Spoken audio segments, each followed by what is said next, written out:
সূরা অবতীর্ণ করলেন, আর যে সূরাতে আল্লাহ পাক ঘোষণা করলেন যে ওয়াইলুল লিল মুতাফফিফিন আল্লাযীনা ইযা ইক্তালু আলান নাসি ইস্তাওফুন ওয়া ইযা কালুহুম আও ওয়াজানুহুম ইখসিরুন। আল্লাহ পাক তিনি বলছেন যে অভিশপ্ত ওই সমস্ত মানুষেরা,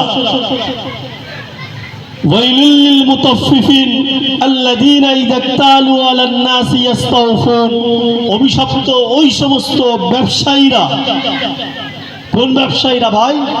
আল্লাহ পাক এখানে নিজে বলছেন যে যারা যখন কারোর কাছ থেকে কিছু নেয়, কোনো মাল কিনে নেয়, তখন কি করে জানেন? ইয়াস্তাওফুন, 2 গ্রাম 5 গ্রাম 10 গ্রাম করে বেশি বেশি নেয়,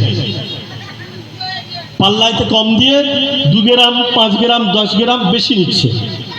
আচ্ছা বলুন, যদি 10 পাল্লাতে 10 বার মাপে আর 10 গ্রাম করে বেশি নেয়, তাহলে 100 গ্রাম বেশি হবে না? হবে না? হবে।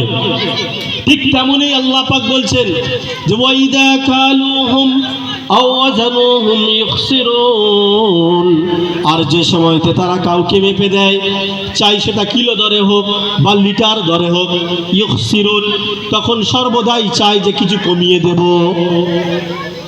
কিছু কি করবে? কমিয়ে দেবে। আল্লাহ বলছে যে এই শ্রেণীর ব্যবসায়ীদের জন্য আমার অভিশাপ রইল। আর আল্লাহর রাসূল সাল্লাল্লাহু আলাইহি ওয়াসাল্লাম তিনি বলছেন যে আত-তাজিরুস সুদুক, ঠিক তার উল্টো দিকে যেমন আল্লাহর অভিশাপ আছে, ঠিক তেমনই ব্যবসায়ীদের জন্য আল্লাহর রাসূল সাল্লাল্লাহু আলাইহি ওয়াসাল্লাম তিনি অফার দিয়ে গেলেন যে আত-তাজিরুস সুদুক, সত্য আমানতদার ন্যায় পরায়ণ ব্যবসায়ী যদি কেউ হয়, তাহলে কাল কিয়ামতের দিনে আল্লাহ পাক তার জন্য কাল কিয়ামতের দিনে তার হাসর নাসর করাবে কাদের সঙ্গে? একবার শুনে দেখবেন।